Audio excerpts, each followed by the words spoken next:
Sore Dokter Rosa dan Dokter Ervin. Sore, Bu.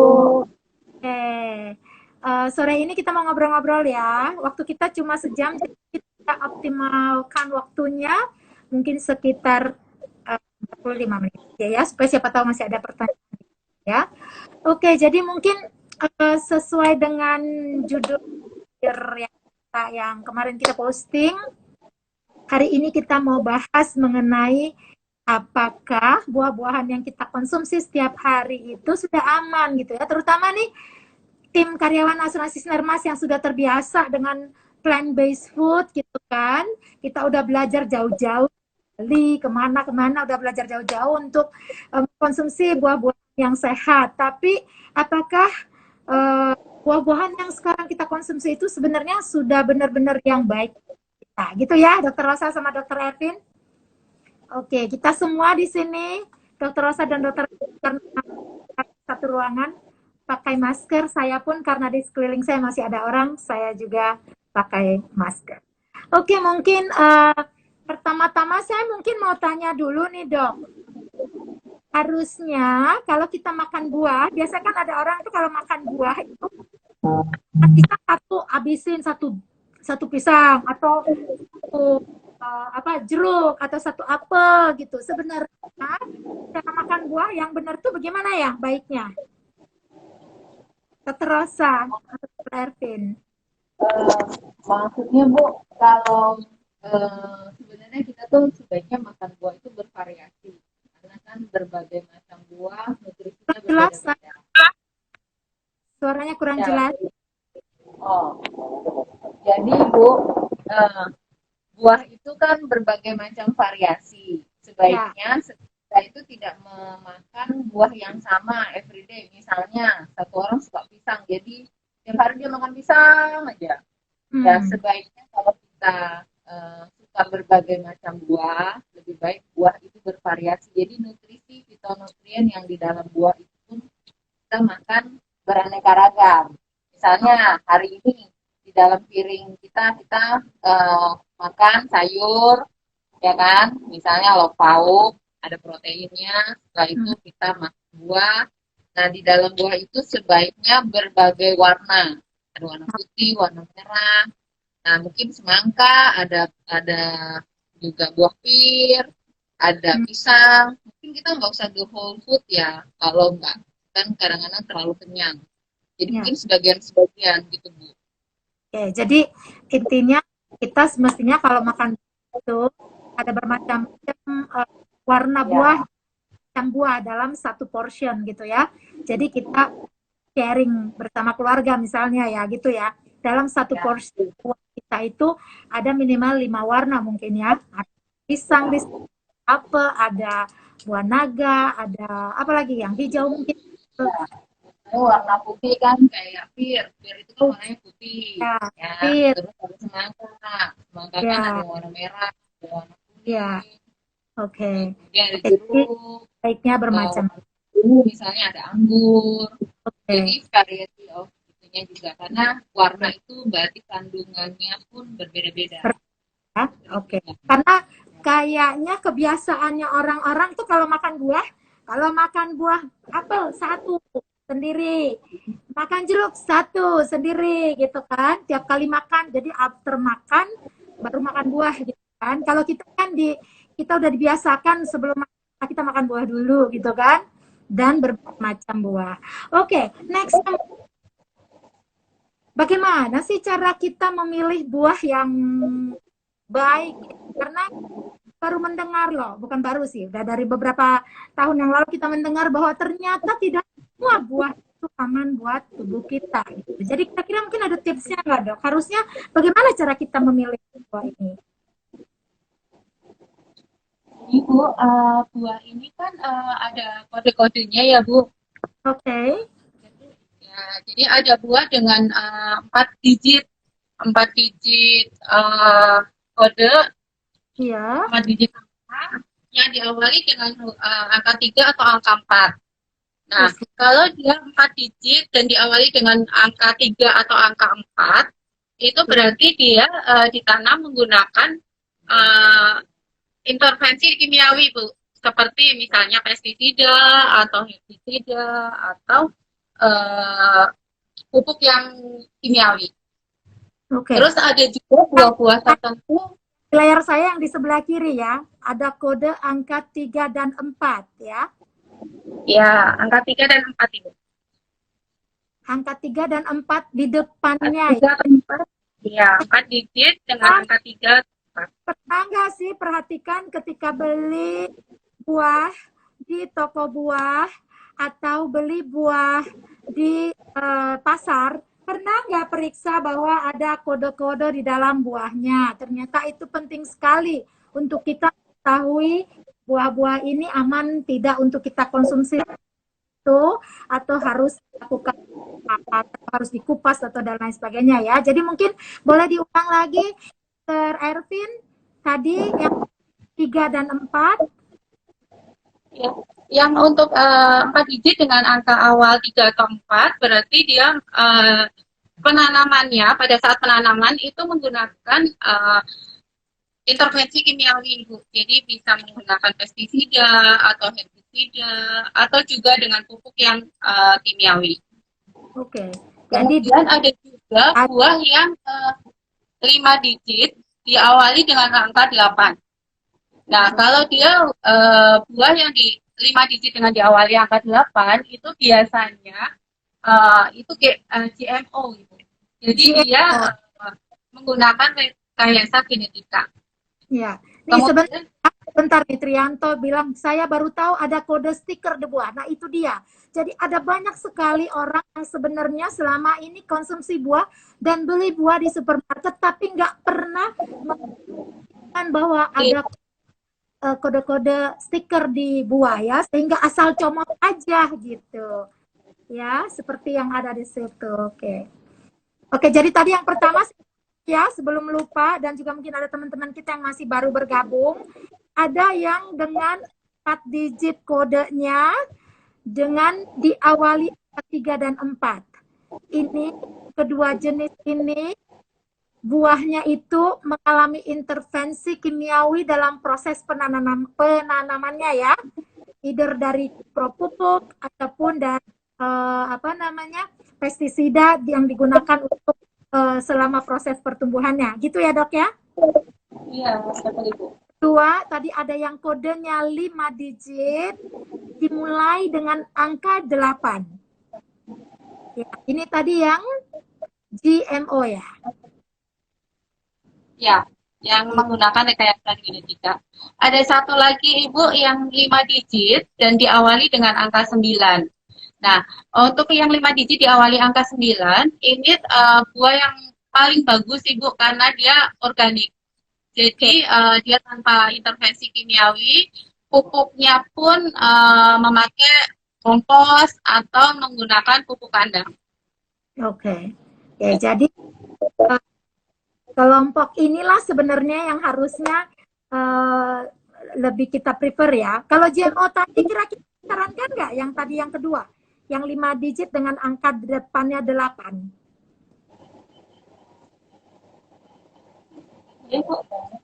Tadi yang GMO yang kodenya digit dengan angka 8 di depan itu bagaimana? Disarankan atau tidak itu untuk memakan buah yang seperti katanya yang GMO nanti.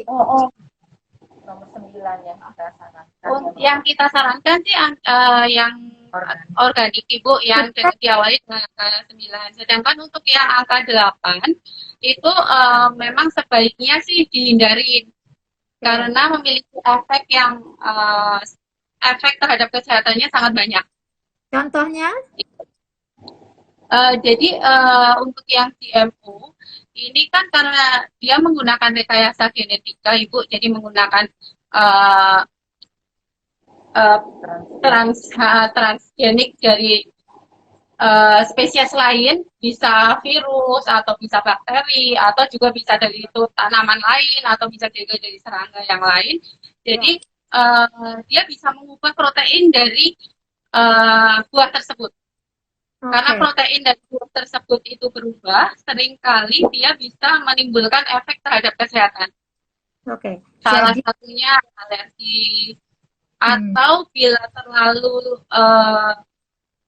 perubahan proteinnya terlalu banyak, itu juga dia bisa menjadi toksik gitu. Oke. Malah bisa jadi toksik ya. Bahkan in the long run mungkin bisa penyakit-penyakit lainnya ya. Ya. Iya. Ya.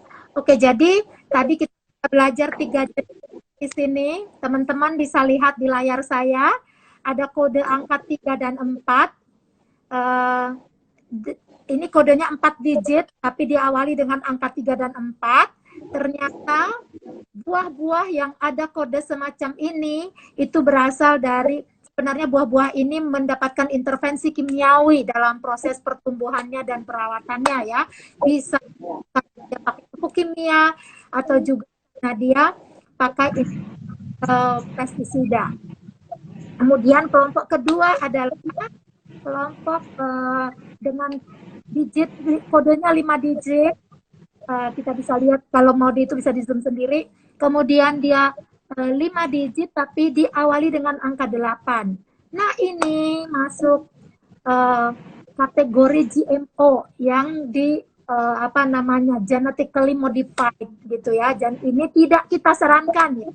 Jadi dari Klinik Simas Sehat tidak menyarankan, malah kalau bisa menyarankan untuk jangan pernah konsumsi buah-buahan yang dibuat dengan GMO.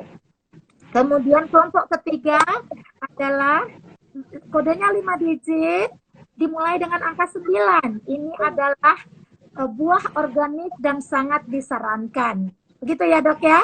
Ini kita tidak pakai, kalau mau pakai pupuk pun pakai pupuk organik, dia tidak pakai kimia sama sekali. Gitu ya, Dok ya? Iya. Oke. Thank you Pak Hendro Asmarindo, terima kasih sudah bergabung. Thank you, Pak. Ini di pasar-pasar kita bahkan beli buah juga, Pak. Oke, mungkin bisa dilanjutkan lagi ya. Saya mau bertanya satu nih, coba ya kita lihat nih.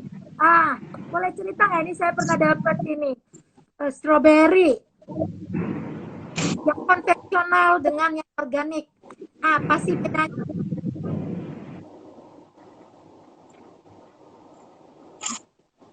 Dokter Rosa, kelihatan di layar saya ada layar itu, mungkin bisa dijelaskan. Tadi kan kita dijelaskan mengenai yang tadi ada kimiawi ya. Jadi mungkin contohnya ini nih yang kode 3 dan 4. Kan berarti ini adalah konvensional yang ada intervensi kimiawi dalam proses pertumbuhannya. Ya, jadi gini Bu, kan sudah dijelaskan tadi oleh Dokter Ervin ya, kalau konvensional artinya ada berbagai macam intervensi di dalam buah stroberi itu. Jadi kalau kita tanam secara konvensional kan artinya pada saat tanam itu di soilnya itu, di tanahnya pasti sudah ada pupuk kimia. Artinya di dalam pohonnya sendiri sudah mengandung kimiawi. Tidak organik ya. Kalau organik kan syaratnya itu soilnya pun dalam 3 tahun dia tidak boleh terintervensi dengan kimia. Jadi kalau untuk yang konvensional kita lihat dari soilnya saja sudah terkontaminasi. Setelah itu buah ya. Nah, buahnya itu kan sometimes banyak banyak penyakit, ada kuman, ada binatang-binatang kecil. Nah, mereka itu biasanya pakai insektisida. Nah, di organic plant mereka tidak boleh pakai insektisida. Nggak boleh herbisida juga. Jadi kita lihat bahwa kualitas dari buahnya sendiri pun pasti tidak menggunakan kimia. Berarti kan lebih natural ya. Jadi tidak ada toksik di dalam buah itu sendiri. Jadi dan dari rasa, dari berbagai penelitian untuk yang dikembangkan secara organik, dari nutrisi itu terlihat lebih tinggi Bu. Jadi di slide itu juga disebutkan ada berbagai nutrisi yang lebih tinggi daripada buah konvensional biasa. Jadi mengapa organik itu lebih kita sarankan? Ya seperti itu Bu. Dari nutrisinya, dari toksiknya itu pun akan menjadi salah satu pertimbangan kita memilih buah organik. Oke. Jadi kalau boleh saya ulangi, berarti kita membeli buah itu ataupun konsumsi buah adalah untuk kesehatan tubuh, ya kan? Jadi oleh sebab itu jangan sampai kita memasukkan toksik ke dalam tubuh kita melalui secara tidak sadar gitu ya, melalui buah-buahan yang kita makan gitu kan. Tadi sudah disampaikan bahwa ternyata eh, buah-buah organik itu dia tadi sudah pasti no pestisida, no insektisida, no herbisida gitu kan. Dan dia penuh nutrisi dan non toksik. Oke. Nah, jadi bagaimana dong kalau misalnya nih sudah terbiasa nih ibu-ibu semua kita atau kita bahkan mungkin nggak punya kesempatan untuk belanja beli buah ke supermarket, bahkan bukan hanya kesempatan, males atau takut hari gini nggak mau ke supermarket, kita titip mbak yang beli. Itu apa yang disarankan untuk kita sampaikan kepada mbak yang beli, misalnya yang beli ke toko ataupun ke toko buah atau ke pasar modern atau bahkan ke pasar tradisional. Kalau mungkin kalau pasar tradisional itu berarti buah-buahan lokal ya Bu ya. Nah, kalau buah-buahan lokal sih kemungkinan besar itu konvensional. Tapi mungkin GMO nggak ada lah ya di situ. Kecuali ya berbagai macam seperti kedelai kan itu juga memang ada yang GMO. Tapi kalau beli buah-buahan, sayur-sayur, ya mungkin kalau di pasar tradisional tidak ada kode PLU-nya. Oke. Nah, kalau kita ke supermarket yang mungkin bisa dibantu dengan melihat kode PLU. Nah, sebenarnya sekarang di berbagai macam aplikasi itu sudah ada. Jadi kita bisa ketik kode PLU-nya, benar nggak? Misalnya kalau di sini, di Apple ini ya, kan tertulis 4139. Nanti kita bisa ketik, kita masukkan kode 4139 ini di aplikasinya. Benar nggak keluarnya Apple Granny Smith? PLU ya. Tadi nama aplikasinya PLU alias apa itu? Price Lookup ya? Ya, Price Lookup. Banyak kok di aplikasi. Jadi buat yang sedang mengikuti ini, yang sedang mengikuti, ada di sini nggak ya? Ya, oke, ini ada di sini. Nah, kita bisa lihat di layar saya nih, ada namanya kode PLU ya. PLU kepanjangannya Price Lookup. Jadi nanti teman-teman bisa unduh ya atau download itu apps-nya sehingga sampai di rumah itu kita bisa lihat kode obat yang kita kode buah yang kita beli ya. Mungkin Rosa bisa jelaskan, ini saya sudah tampilkan tuh di layar. Oh ya. Jadi Bu, pertama ya kita lihat dulu kodenya yang tadi saya udah kasih tahu. Misalnya 4139 ya. Ini kan kita tahu warnanya hijau Granny Smith. Ya. Setelah itu kita masukin Bu di dalam aplikasi. Nah, di aplikasinya kita ketik langsung 4139. Nanti terlihat di situ. Ini adalah Granny Smith. Kalau misalnya di kodenya itu misalnya tiba-tiba keluarnya buah Sunkist, nah itu artinya itu ada ketidaksesuaian.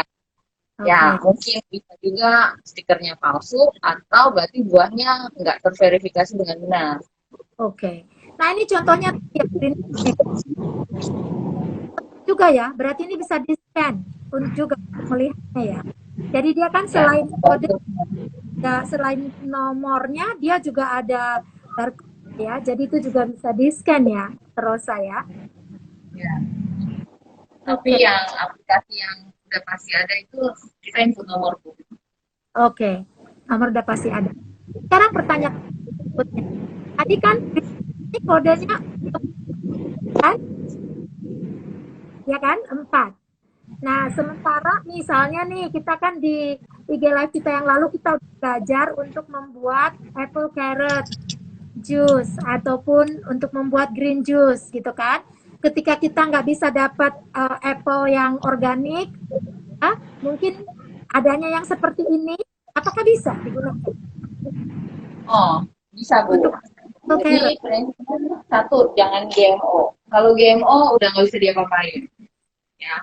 Kalau konvensional kita masih bisa cuci di air mengalir, terus kita sikat, cuci lagi di air mengalir, terus kita peel kulitnya. Kill-killnya agak dalam, ya kita menghindari ada wax dan ada kotoran-kotoran yang menempel di kulit buah itu. Hanya itu yang kalau konvensional kita masih bisa pakai. Oke. Jadi tadi Bisa ini ya, jadi ini tadi masih bisa digunakan, tapi kita harus melakukan extra effort, yaitu kita harus sikat dulu kulitnya, lalu kemudian kita peel lebih dalam sebelum kita pakai untuk kita makan sebagai buah digigit gitu langsung, dikunyah langsung, ataupun untuk dijadikan menjadi apple carrot juice atau jus lainnya gitu ya, Dok ya. Oke. Mungkin ada yang mau ditambahkan? Kalau yang GMO Bu, walaupun kita peel ya tetap tidak disarankan ya, karena dia itu sudah dari DNA di dalam buahnya itu yang memang sudah bukan apel murni. Mungkin yang kita digest itu ada gen-gen yang lain. Karena rekayasa genetika kan mereka insert gen, ada gen bakteri, ada gen serangga. Jadi itulah yang sekarang ini kadang-kadang badan kita itu ada inflamasi karena terlalu banyak gen-gen yang tidak bisa dicerna oleh badan kita, oleh enzim kita sendiri. Oke. Jadi penting banget ini ya teman-teman semua yang sudah bergabung. Bagaimana kalau kita salah beli buah, salah pilih buah? Kita mungkin melihat buah karena cakepnya, padahal dia GMO. Ya, jadi kita mesti hati-hati. Tadi kode GMO itu adalah 5 digit dan di depannya ada angka 8.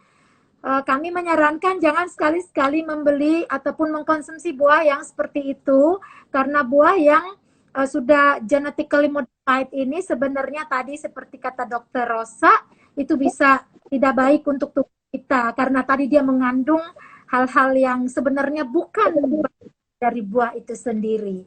Gitu ya Dok ya? Oke, mungkin kita lanjut lagi. Oh ya, tadi waktu membersihkan tadi itu karena kita sebenarnya mau buang tadi either yang mungkin dipakai untuk melapisi, ya mungkin banyak kan buah-buah yang disemprot supaya cantik gitu ya, ataupun juga tadi kotoran-kotoran yang tinggal di dalamnya karena penggunaan pupuk kimia dan yang lain-lain gitu ya. Nah sekarang pertanyaan saya, bagaimana dengan tadi yang pakai pupuk alami, pupuk kandang, kompos, dan lain sebagainya, bisa aja dong nempel di kulitnya gimana? Bisa Bu, jadi walaupun organik, kita tetap harus cuci di air mengalir, disikat. Nah, dari video kita sebelumnya kan ada direndam dulu dengan glucol, ya. Jadi tetap kita membersihkan harus. Atau iodin ya? Ya, kita tetap membersihkan harus. Dan tetap dilakukan proses pembersihan buah-buahan itu tetap harus dilakukan. Tapi kalau yang organik kita tidak usah peel, tidak usah buang kulitnya karena kadang kulit itu juga mengandung nutrisi. Oke. Selanjutnya kita mau lihat lagi apa nih ya? Oke. Nah, mungkin boleh di-elaborate lagi nih mengenai GMO ini supaya teman-teman kita tahu, karena saat ini ada bersama saya nih selain buah-buahan yang GMO juga kedelai. Makanya sejak kita di Asuransi Sinar Mas sering melakukan festival, dan di situ kita belajar bagaimana kedelai kita itu sekarang sudah banyak yang GMO. Nah, itu sebabnya saya jadi takut beli tahu. Nah, saya paling senang makan tahu dan tempe. Oleh sebab itu kita mencari tempe, kalau mau bikin tempe atau tahu itu kita mencari kedelai yang non GMO ya. Karena GMO ini bedanya mungkin bisa dijelaskan, Dok. Soalnya ini yang GMO. Jadi gini Bu, kalau misalnya yang GMO itu biasanya bentuknya sama Bu, bentuk dan ukurannya itu sama. Ini ada yang contohnya Ibu yang ini. Iya. Untuk yang kedelai yang ini kan bentuknya bulat Ibu, bulat dan ukurannya relatif sama. Semua ya? Iya. Iya, nah ini yang sebaiknya kita hindarin. Oke. Nah ini kemungkinan memang hasil dari rekayasa dari genetika. Biasanya ibu-ibu senangnya pilih yang bagus-bagus loh. Iya. Pasar pasti pilihnya yang cakep-cakep kan, gak mau beli yang jelek ya kan. Kadang-kadang Iya itu.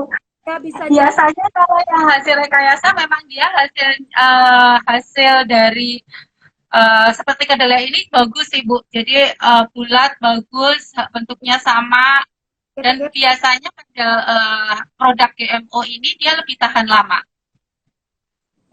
iya. Oke. Kemudian ini kita bandingkan dengan yang organik Ibu. Untuk yang organik ini biasanya ukurannya berbeda-beda. Dan Oke. bentuknya juga berbeda-beda. Ada yang bulat, ada juga yang oval, ada yang kecil, dan ada yang besar. Oke.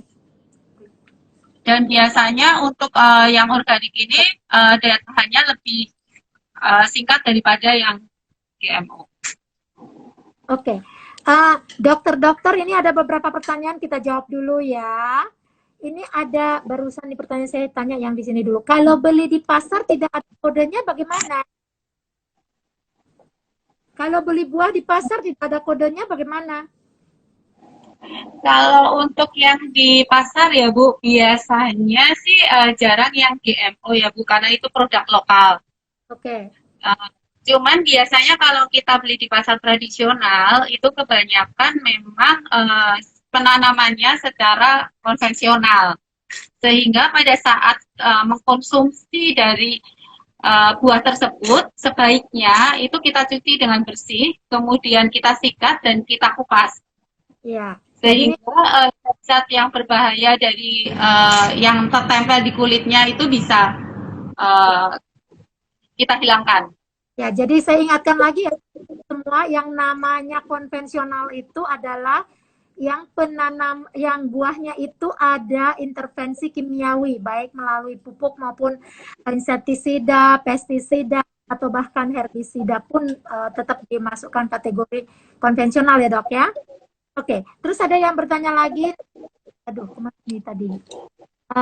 Kalau cuci buahnya pakai sabun Mama Lemon boleh nggak? Aduh, sebut merek nih. Maaf.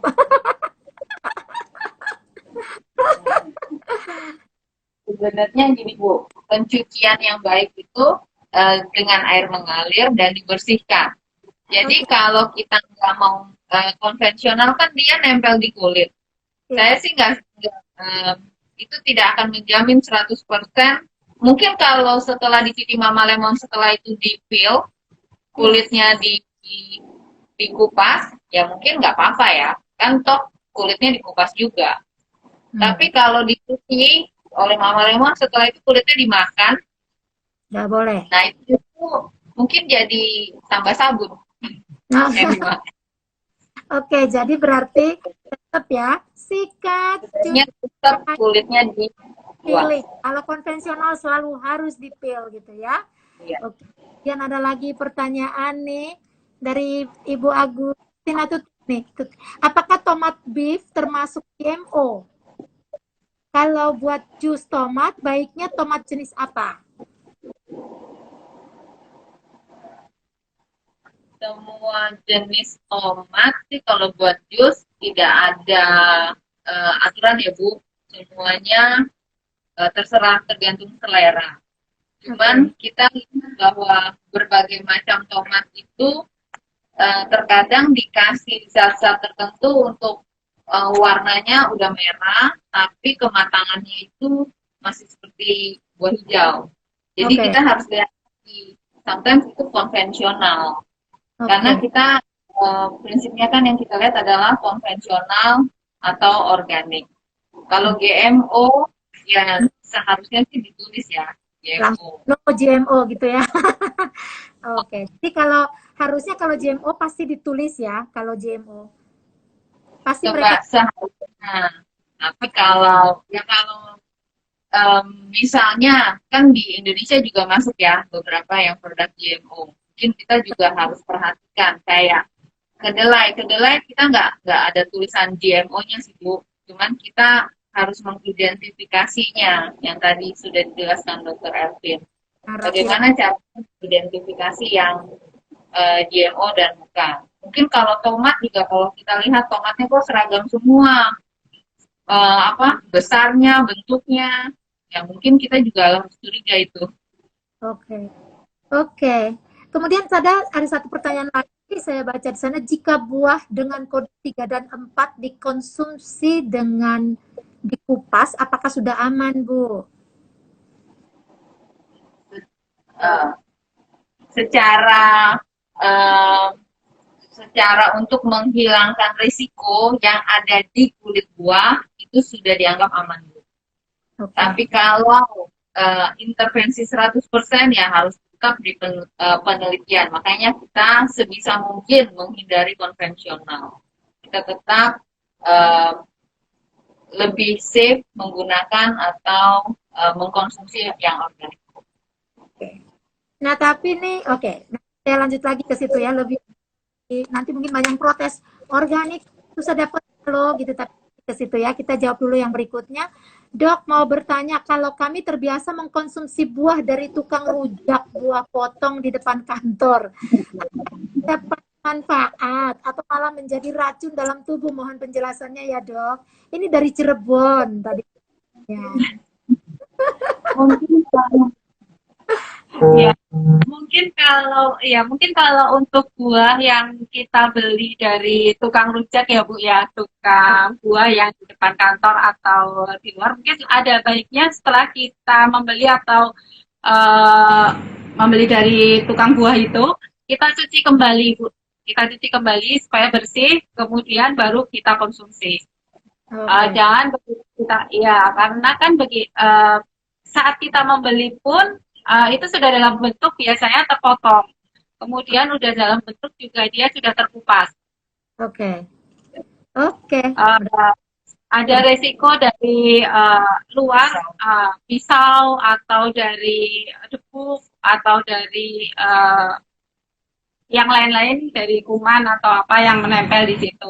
Jadi lebih baik bila kita membeli buah dari tukang buah dan dia sudah dikupas atau sudah dipotong, akan lebih baik kalau kita cuci kembali sebelum kita mengkonsumsinya.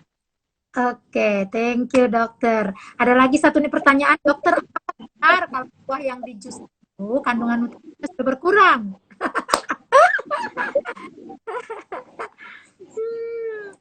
Ayo dokter Rosa dijawab, ahli jus kita yang jauh khusus. Jadi gini Bu, yang kemarin mungkin harus mungkin nonton YouTube-nya kali ya, sudah diterangkan di situ sebenarnya. Kandungannya jus itu tidak berkurang asalkan diproses secara benar. Kalau misalnya satu buah apel kemudian ditambahkan 1 liter air, ya kita juga itu dibilang berkurang ya memang karena terlalu banyak pengenceran di situ. Atau satu apel dicampur gula banyak, itu nutrisinya juga jadi tidak seimbang. Jadi mungkin segala sesuatu yang baik yang kita buat, yang kita makan, itu semua tergantung dari prosesnya.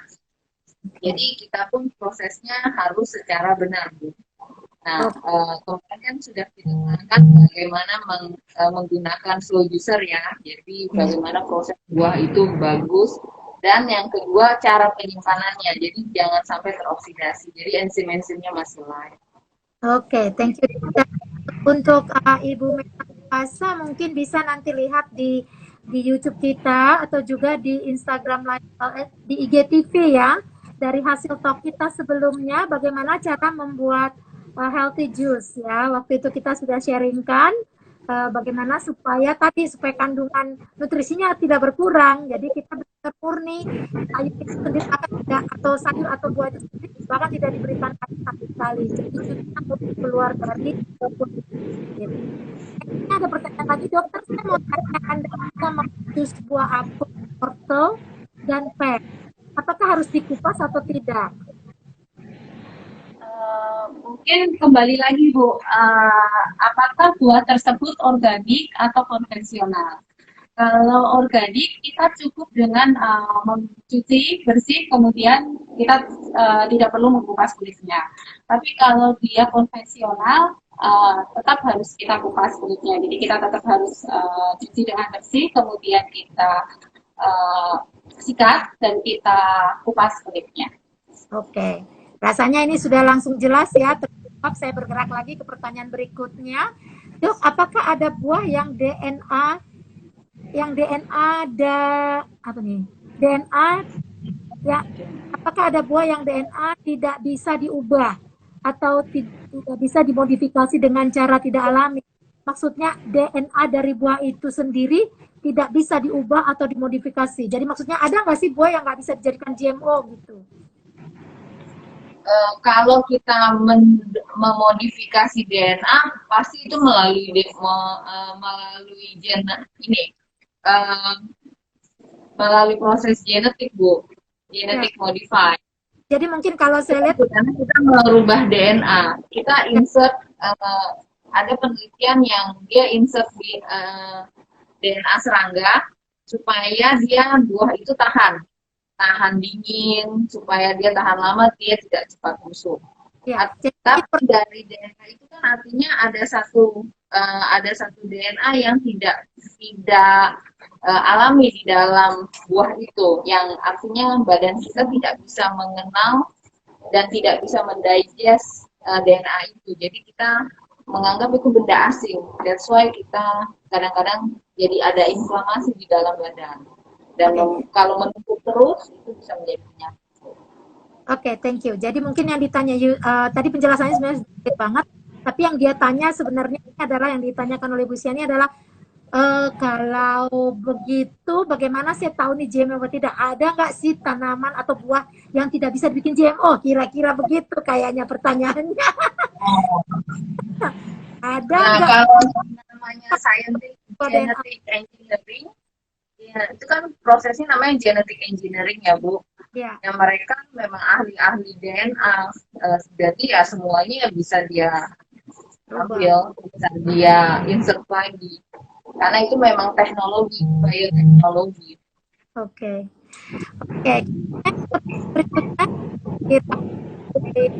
Berikutnya, nih, kalau untuk buah yang memang harus dikupas, apakah boleh makan yang konvensional atau sebaiknya tetap beli yang organik? Sebenarnya sih memang lebih baik kalau kita bisa makan buah-buah yang organik. Cuman kalau memang kita harus makan buah yang konvensional, asal kita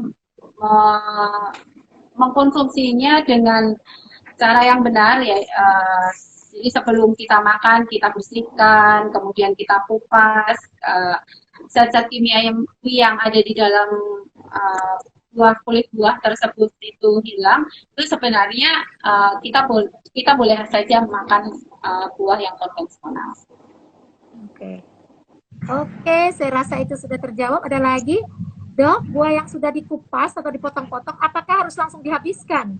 Apakah kalau disimpan di kulkas setelah dipotong atau dikupas ada penurunan nutrisi? Ya, sebenarnya sih kalau untuk buah yang sudah kita kupas atau kita potong itu segera kita habiskan. Kenapa? Karena kalau kita diamkan di kulkas terlalu lama atau kita diamkan di luar terlalu lama, nutrisi di dalam kandungan buah itu sendiri itu akan berkurang. Dan berkurang karena salah satunya karena adanya proses oksidasi dari buah tersebut. Waduh, terima kasih nih. Sebentar ini ada Ibu Cici atau Ibu Fenty yang sudah ikut Instagram live kita sebelumnya. Ibu Cici bilang begini, Bu Fenty ya. Dr. Rosa Budumasi, apel hijau organik dari Klinik Simas, top. Aduh. Thank you. Ya, terima kasih Bu Fenty.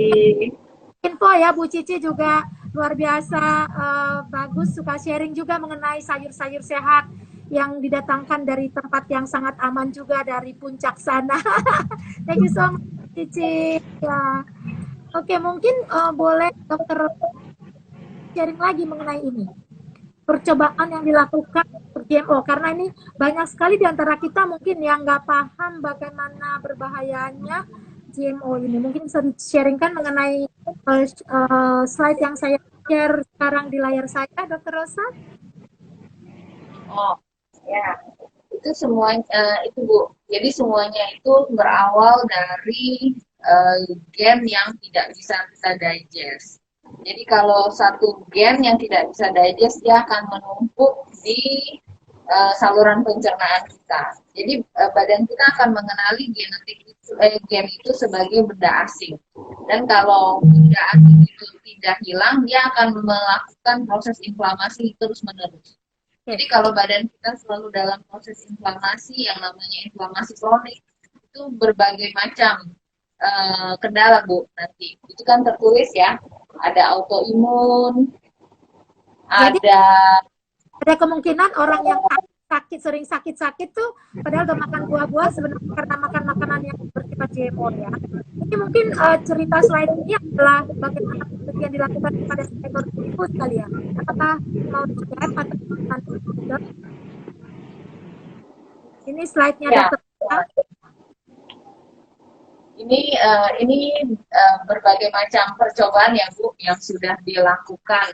Nah itu kan biasanya kita kalau percobaan itu selalu menggunakan tikus ya. Nah di situ dilihat bahwa ada tikus dikasih tentang GMO selama berapa lama terjadi penyakit apa.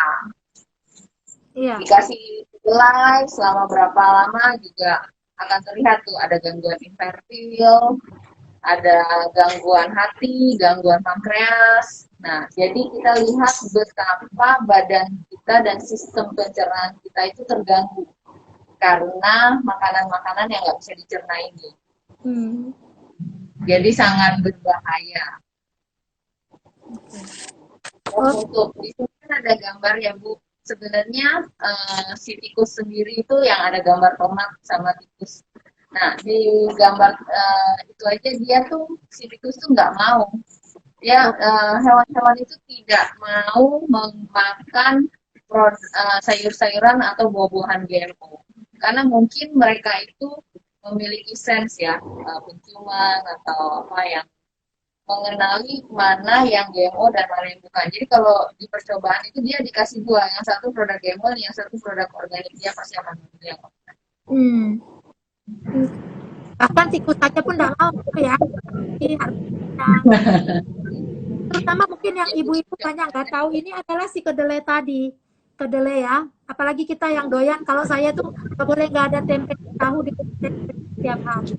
Jadi saya itu dengan tahu dan tempe. Nah, tapi kan sekarang banyak sekali tahu dan kedelai GMO. Makanya kita harus hati-hati membeli kedelainya ya. Kita harus kodenya.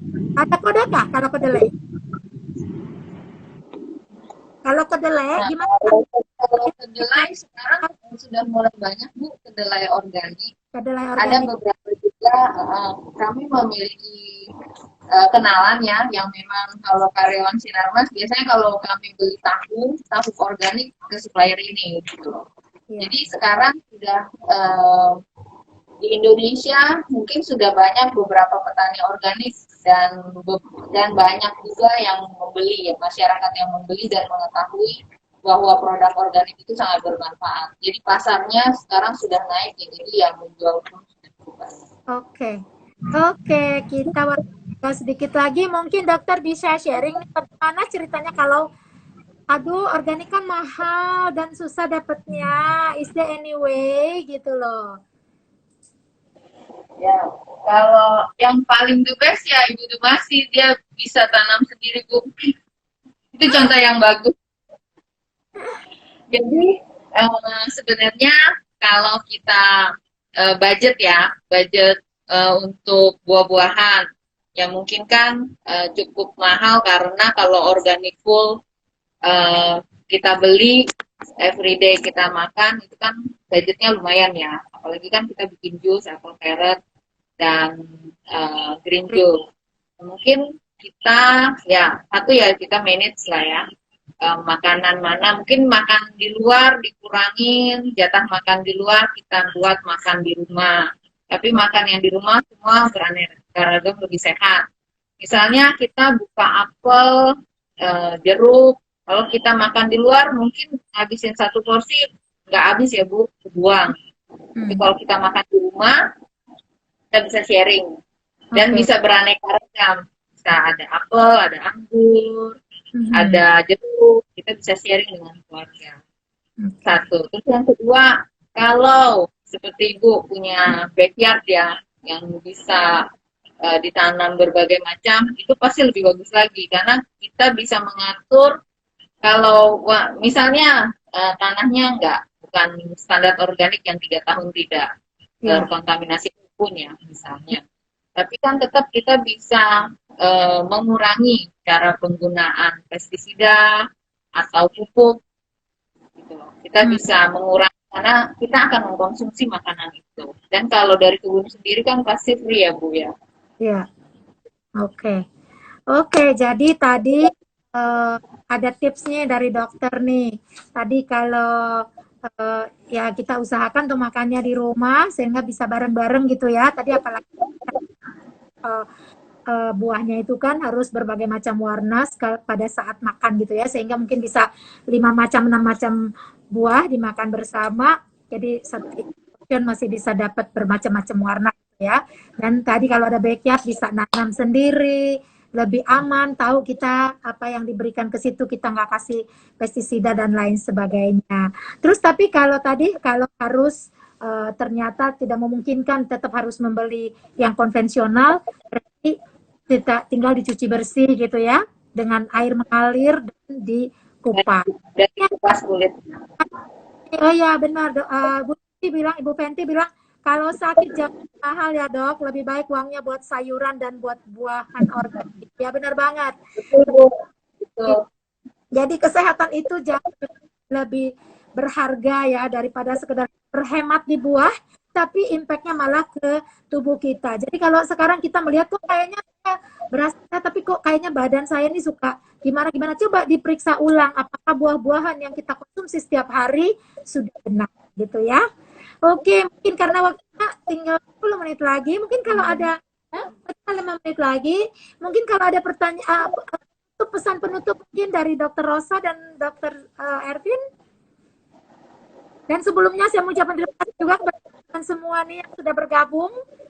Nanti kita akan save ini di IG Live saya dan IG Live Klinik Simak Sehat sehingga kita bisa menonton kembali dan bisa sharing itu pada keluarga masing-masing untuk kita terus jaga kesehatan kita dengan memilih buah yang benar. Mungkin ada pesan lain, Dok? Ya, jadi Bu, pesan kami sih sesuai dengan kata-kata Ibu Cici tadi bahwa kita tahu bahwa kita harus makan sesuatu yang berfaedah untuk badan kita. Jadi jangan yang kita makan itu malah membuat penyakit pada tubuh kita. Jadi kalau misalnya organik ya memang mahal, tapi kita kan bisa memanage bagaimana kita bisa tetap mengkonsumsi, tetapi menjaga kesehatan. Karena kalau memang sudah sakit, itu biayanya jauh lebih besar daripada kita membeli dan menabung untuk barang-barang organik. Oke, baik Dr. Rosa, Dr. Ervin, thanks so much sudah sharing dan juga kepada semua teman-teman yang sudah bergabung. Saya tidak bisa sebutkan satu persatu namanya di sini. Thanks for joining us. Dan tadi seperti saya bilang nanti bisa diulang lagi untuk ditonton di IGTV Dumasi Samosir Wongso dan juga di IGTV dari Klinik Simak Sehat. So thank you everyone. See you our next IG Live yang masih berhubungan terus dengan kesehatan dan makanan sehat dan pola-pola hidup sehat yang harus kita ikuti. Thanks so much. God bless us all and stay safe and stay healthy. Bye. Bye-bye. How do I do this? Oh, and di sini ya. Okay, thank you.